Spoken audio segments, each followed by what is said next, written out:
Ги гледате вестите на Сител. Во студиото со вас, Валентин Николовски. Почитувани гледачи, добро вечер. Вечерен преглед на најважните вести и теми на денот. Се со цел да се спречи индустријско нелегално производство на медицински канабис и пласман кон нелегалниот домашен и меѓународен пазар. Владата на денешната седница ја разгледа информацијата во врска со лиценци за производство на канабис за медицински цели и ги донесе следните заклучоци. Владата ги задолжи институциите во рамки на своите надлежности да ги преземат сите законски утврдени мерки и активности и да извршат воредни контроли на сите правни лица кои имаат одобрение за одгледување и производство на канабис за медицински цели на цела територија на земјава и во рок од 45 дена да достават извештај до владата. Исто така, владата ќе ги именува членовите на меѓуресорската државна комисија за борба против недозволено производство, трговија и злоупотреба на дроги.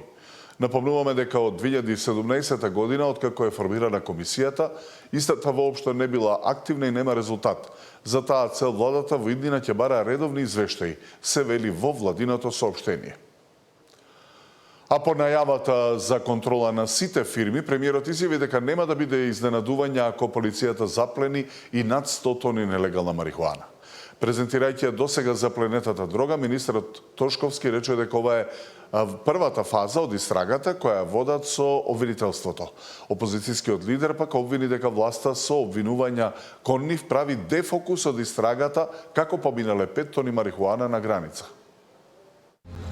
Очекувам дека денес на седницата на влада ќе се донесе одлука со која што ќе се формира комисија и тим која што ќе влезе во повеќе правни лица, ќе го испита работењето и ќе констатира фактичка состојба кои се тие правни субјекти кои што работеле согласно закон, а кои се оние правни субјекти кои што не работеле согласно закон и го злоупотребиле или го изиграле законот, но сето ова кое што се случуваше изминативе денови има за цел да покажеме дека нема компромис со неправдата, нема компромис со беззаконието. Законски е истата третирана од страна на фирмите од каде што беше одземена, така што истата ја складиравме привремено во рамки на простории на Министерството за внатрешни работи се со цел да биде искористена понатаму во рамки на доказната постапка. Покрај сите гранични служби, царина, полиција, кој бил таму надлежен, ги гледали ли пратките, бараат ли документи, тоа се 3 камиони, шлепери, 4, колку се тие за да помине 5 тона дрога. Се што се прави, некој ако нека се испита ова што го испитуваат, волку запленивме толку, нека се види што е апсолутно, ако има криминал, секој еден да одговара. Ама сето тоа се прави за дефокус. Никој не одговара од власта на главното прашање, како 5 тона дрога завршили у Србија. Тоа е главното прашање. Со чии амин? Кој затворил очи на царина? Македонија има повторно 40 поени, ист резултат како и лани и го дели 84-тото место со Бугарија, која иако е членка на Европската унија, како и со Унгарија, во последниот извештај за перцепција на корупцијата на Transparency International. Во регионот пак Косово и Црна Гора покажале дека подобро се справуваат со корупцијата отколку нашата земја, иако и тие не се дел од Унијата. Зад Македонија остануваат Србија, но и Албанија. Правосудниот систем, како и Државната комисија за спречување на корупцијата со последните 2 коруптивни случаи се меѓу најкорумпираните институции. Загрижува и нетранспарентниот процес на изготвување на измените на кривичниот законник, како и нивната содржина која не само што не придонесе за зајакнување на антикорупцијската рамка, туку во одредени сегменти ослаби.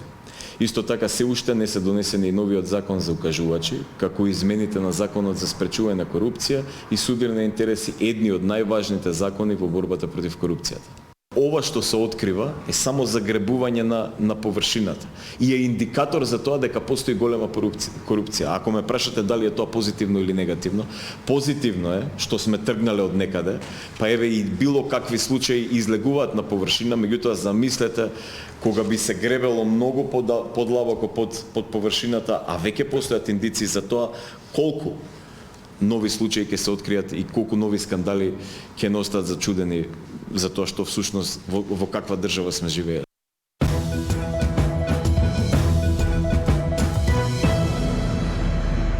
Сојузот на синдикатите на Македонија денеска на 2 часа ги блокира влезовите на собранието со барање 600 евра минимална плата и 100 евра зголемување на сите други плати. Дел од пратениците со возила дојдоа пред блокадата, дел дојдоа пешки.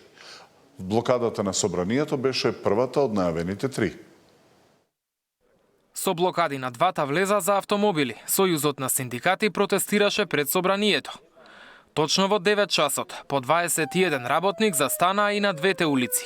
Блокираме да не можат да дојдат со сопствените возила на работа како што идат, да не можат да наплатат трошоци за превоз како да трошат керозин и да мора да дојдат пешки или со јавен градски превоз на своите работни места.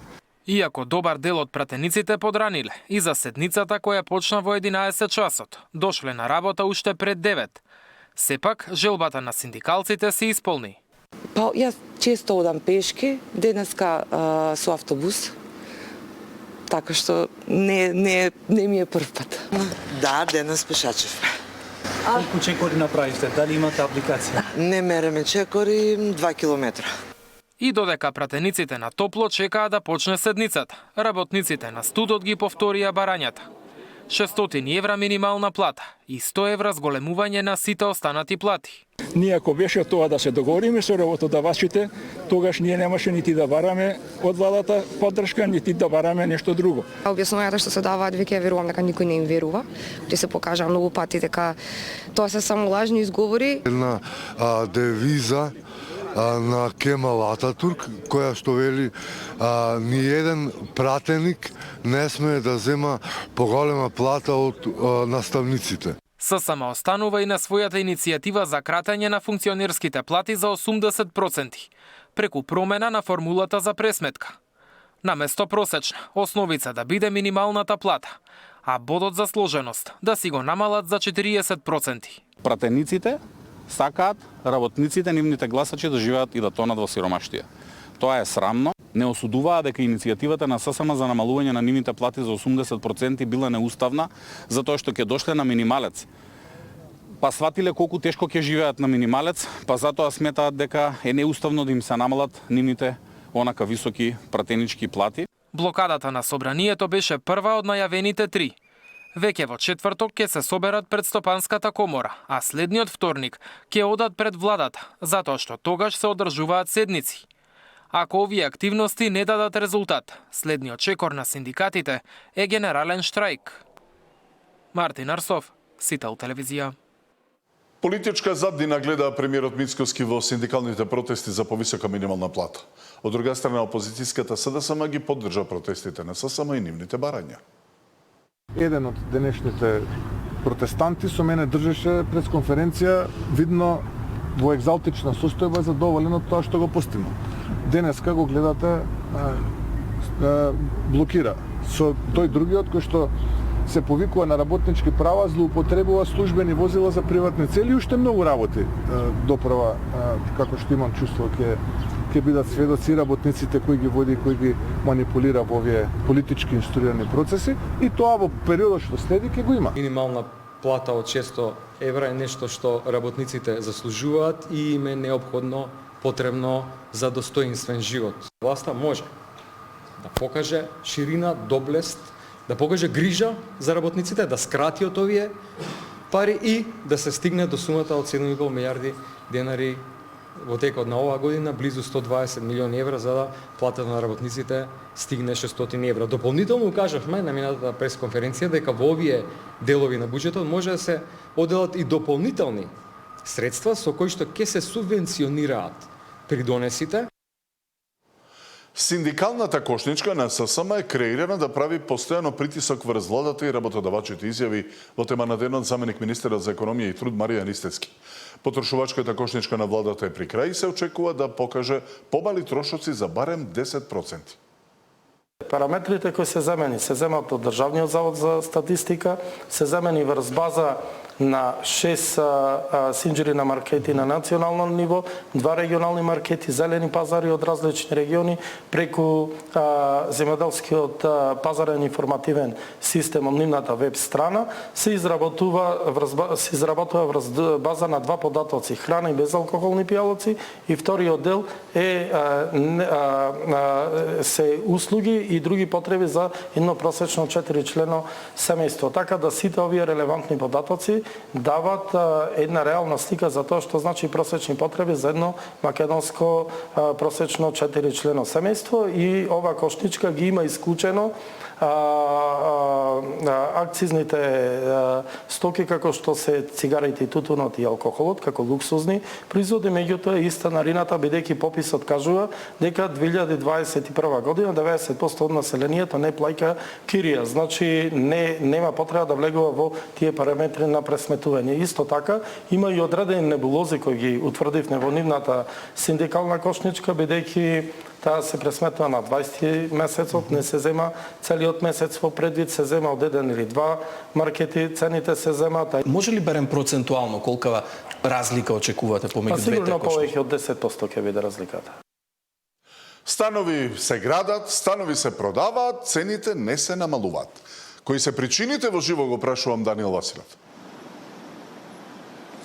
Добро вечер, Тино. Ако нешто научивме во изминатите 3 години е дека на пазарот на недвижности во Македонија, особено во Скопје, ги крши сите економски правила и логики. Тоа го покажуваат и податоците кои што ги обработивме во текот на вечерва, главно од Агенцијата за катастар на недвижности. Меѓутоа тука и доаѓаат и податоците од Државниот завод за статистика. Во текот на минатата 2025 година македонските граѓани и бизнисмени само на имот потрошиле 1 милијарда и 78 милиони евра, додека највисоката цена на квадратот е некаде во центар и во Карпош, и таа надминува 3000 евра. Целата анализа ја гледаме во продолжение.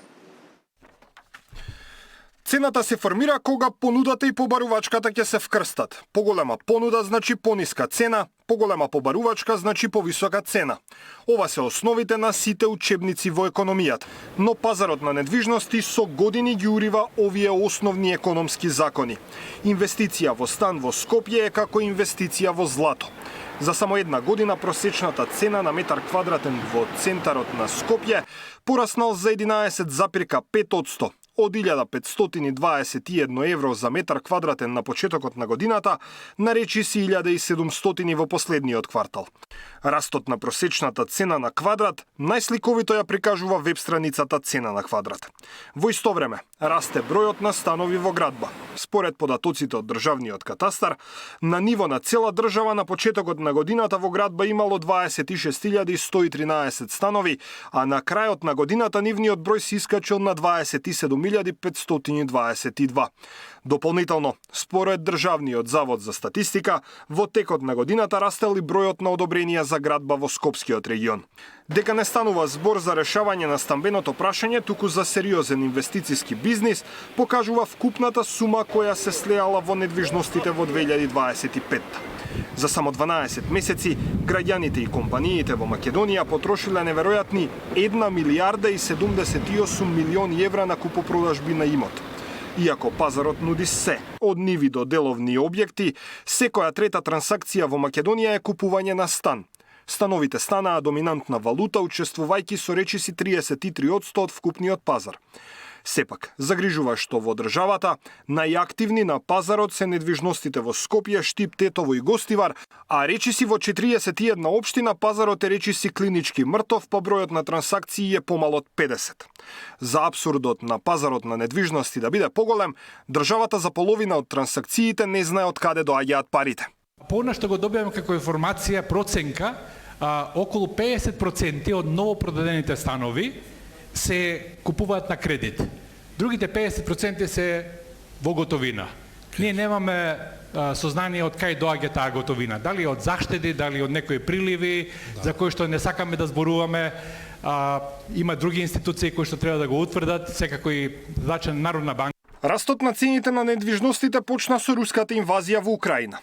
Од 24 февруари 2022 просечната цена на становите во Скопје скокнала за 72%, а барем за сега ништо не навестува дека цените би можеле да се стабилизираат.